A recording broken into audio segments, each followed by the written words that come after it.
শিক্ষার্থীরা আজকে cash flow স্টেটমেন্টের 2 নম্বর লেকচার। এই লেকচারটা অত্যন্ত ইম্পর্টেন্ট। আমি এখন যা বোর্ডে লিখেছি তা বিস্তারিত তোমাদের বলবো। আর অঙ্ক সমাধান করতে হলে, যে কোনো প্রবলেম সলভ করতে হলে এই স্ট্রাকচার আর এই নিয়মগুলো যদি মনে না থাকে তাহলে তার সমাধান করতে পারবে না।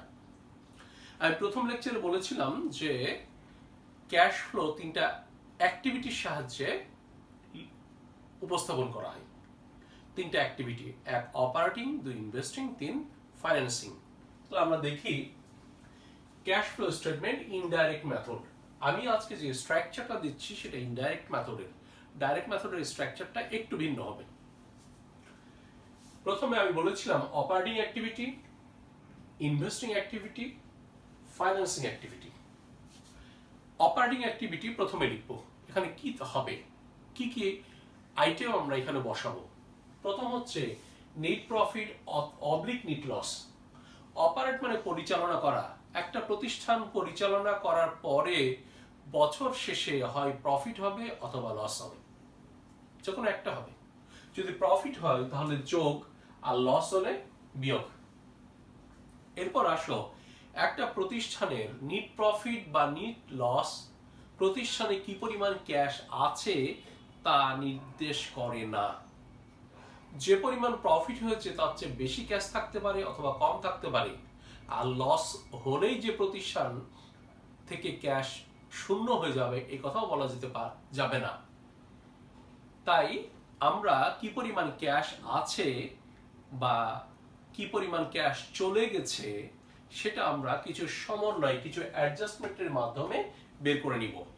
অর্থাৎ নিট প্রফিট বা নিট লসের সাথে এই অ্যাডজাস্টমেন্টগুলো যোগ বিয়োগ করার পর খুঁজে পাওয়া যাবে এই প্রতিষ্ঠানে অপারেটিং অ্যাক্টিভিটির সাহায্যে কি পরিমাণ ক্যাশ এসেছে বা গেছে। তাহলে আমরা আইটেমগুলো দেখে নিই। প্রথম হচ্ছে নন cash expense.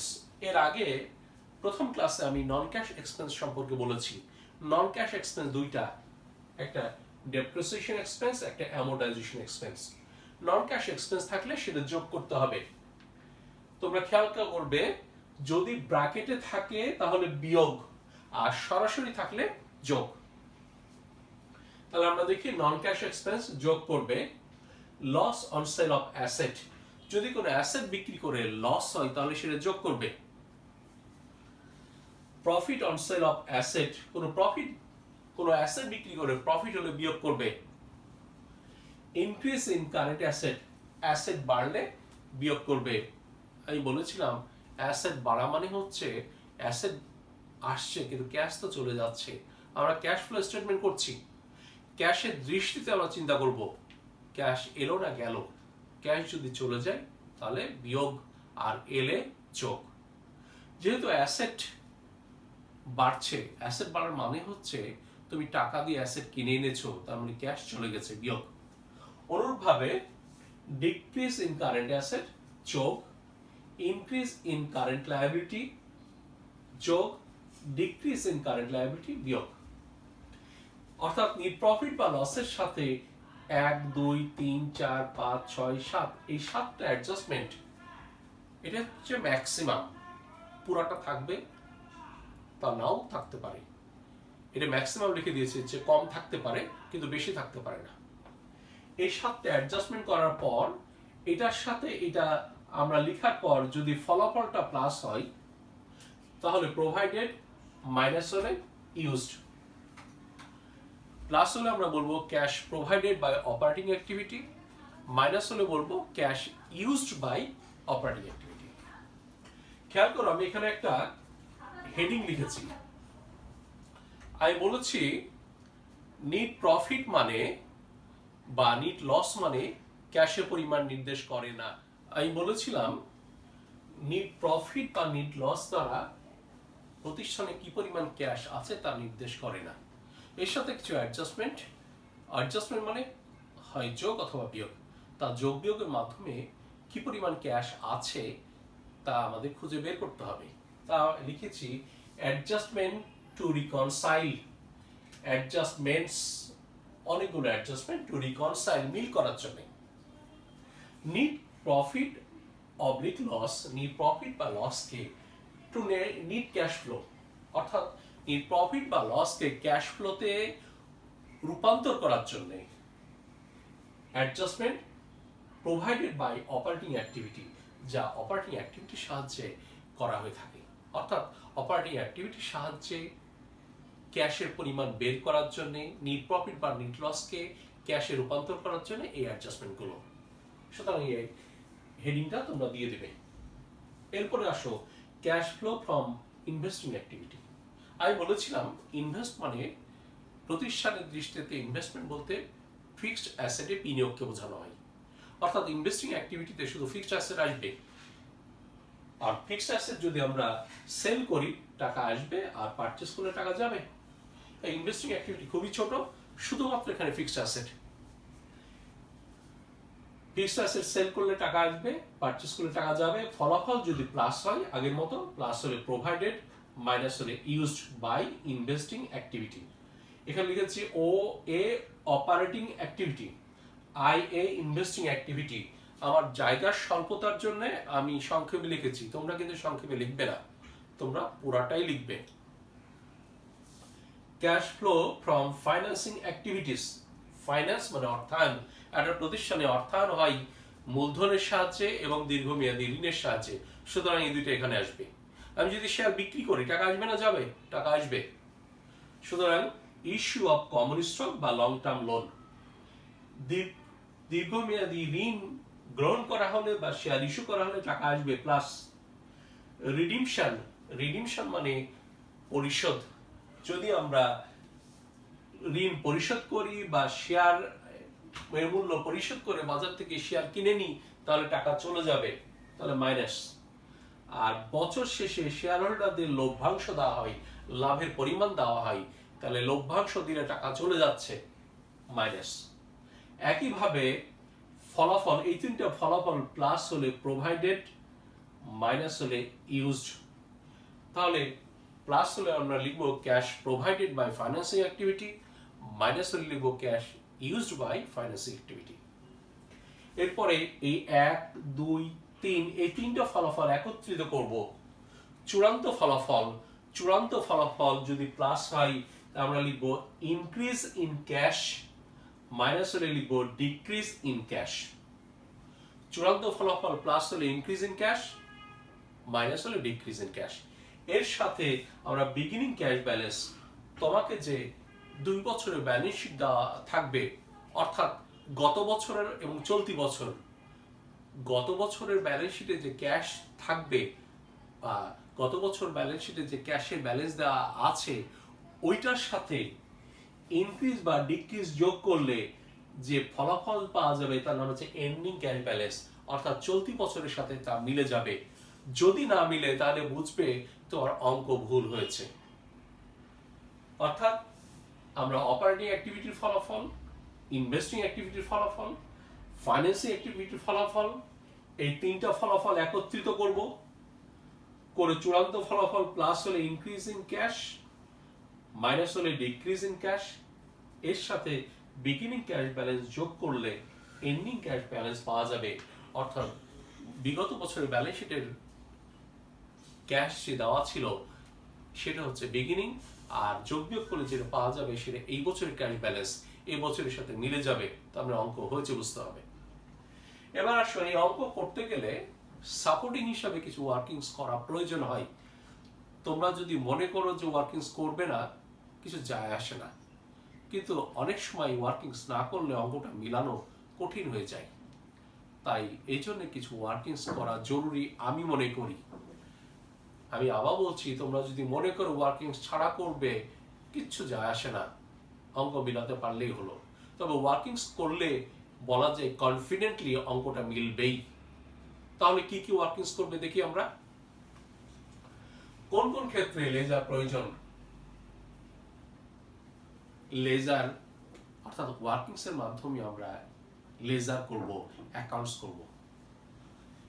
1 number, written earnings এর জন্য সর্বদা লেজার প্রস্তুত করবে। রিটেন আর্নিংস এর জন্য সবসময় লেজার প্রস্তুত করবে, কেননা এখানে যে নিট ইনকামটা দেওয়া থাকে সেটা রিটেন আর্নিংসের ক্রেডিট দিকে, আর ডিভিডেন্ড পেড করা হয় সেটা রিটেন আর্নিংসের ডেবিট দিকে বসাতে হয়। এই জন্য এই লেজারটা করে দেখাবে।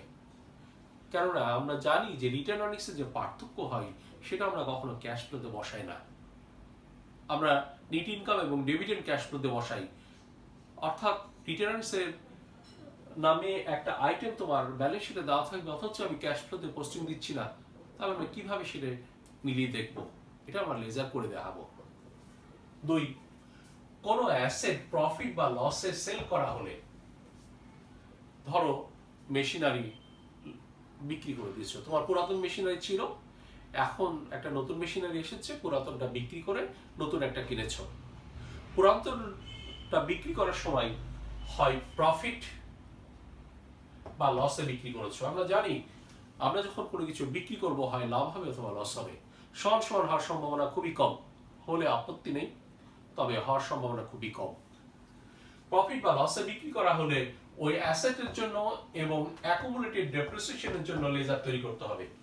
যে অ্যাসেটটা বিক্রি করবে, ধরো ইকুইপমেন্ট বিক্রি করছো, তাহলে ইকুইপমেন্টের জন্য, আর তার জন্য যে অ্যাকুমুলেটেড ডেপ্রিসিয়েশন অন ইকুইপমেন্ট ছিল তার জন্য, অর্থাৎ একটা অ্যাসেটের জন্য একটা অ্যাকুমুলেটেড ডেপ্রিসিয়েশনের জন্য ওই অ্যাসেটের। স্টক ডিভিডেন্ড ইস্যু করা হলে বছর শেষে লভ্যাংশ হিসাবে যদি কোম্পানি নগদ টাকা দেয় তাকে বলা হয় ক্যাশ ডিভিডেন্ড। আর প্রতিষ্ঠানের হাতে যদি টাকা না থাকে তাহলে কোম্পানি অনেক সময় ক্যাশের পরিবর্তে শেয়ার দেয়, তাকে বলা হয় stock dividend.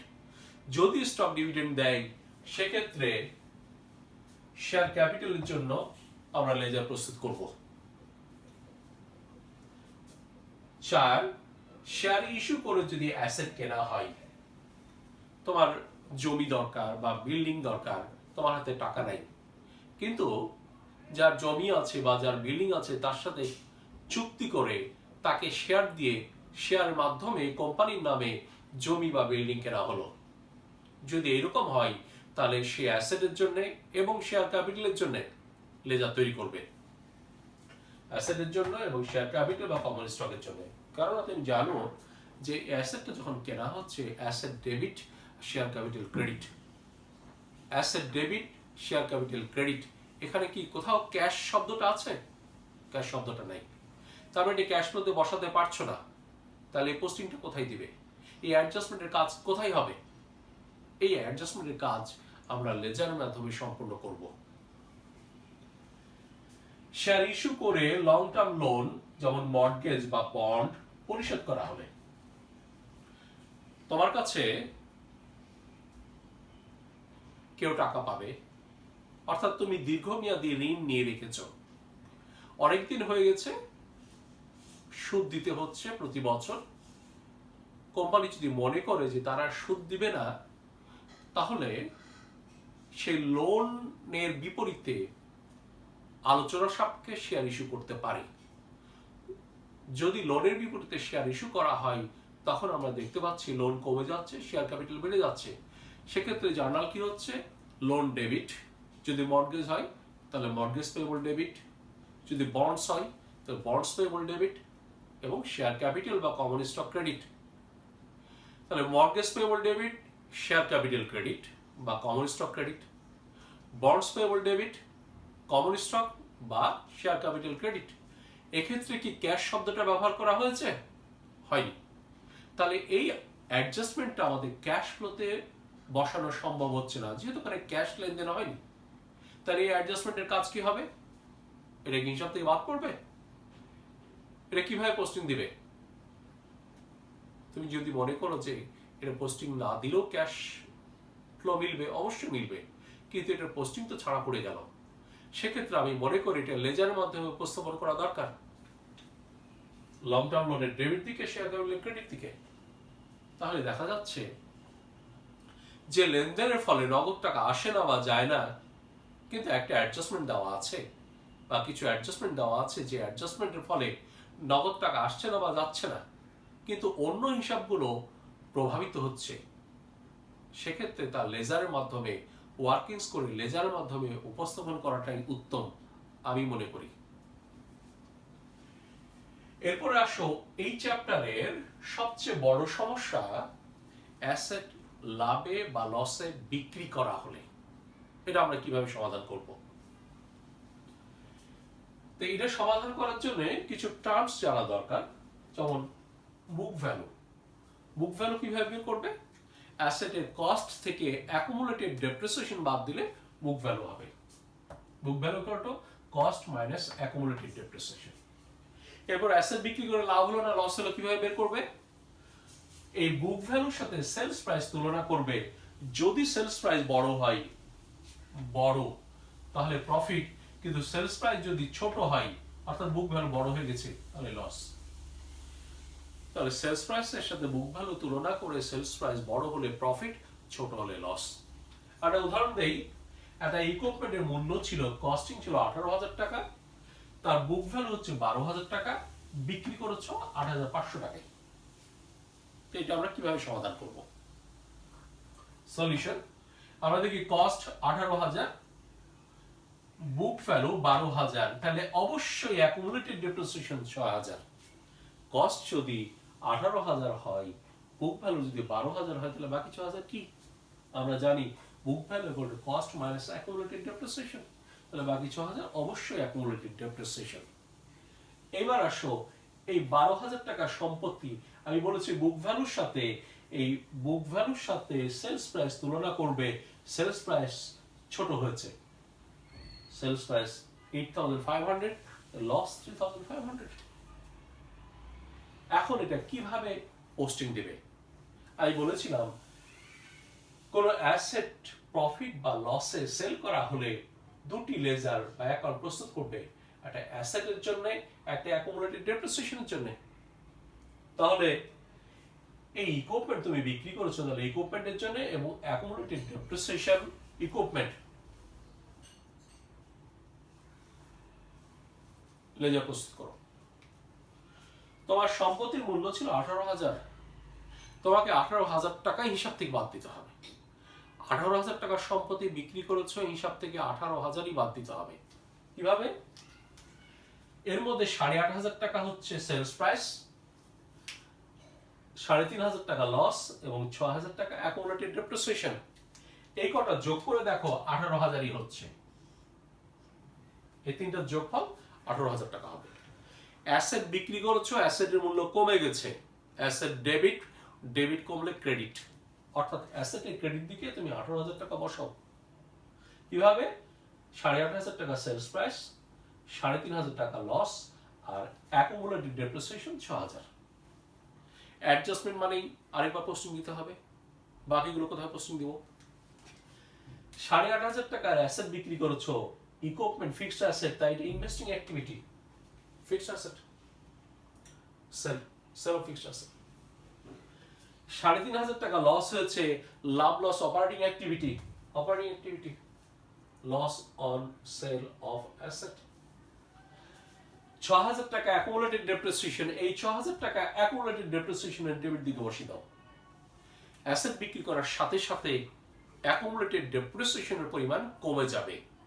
Accumulated depreciation credit, credit করলে ডেবিট। তাছাড়া তোমরা যদি বিকল্পভাবে ডেবিট ক্রেডিট মেলাও, দেখো এইখানে আছে এগুলো credit, cash flow statement, cash যদি প্লাস হয় ডেবিট, ক্যাশ মাইনাস হলে ক্রেডিট।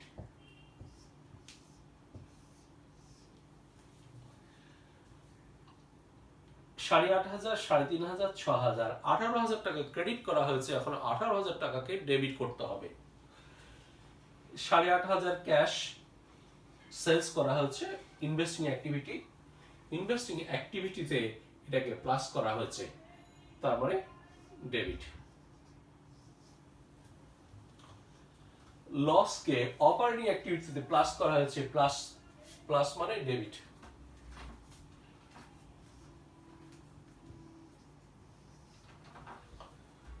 $6,000 টাকা অ্যাকুমুলেটেড ডেপ্রিসিয়েশনের ডেবিট দিকে বসানো হচ্ছে।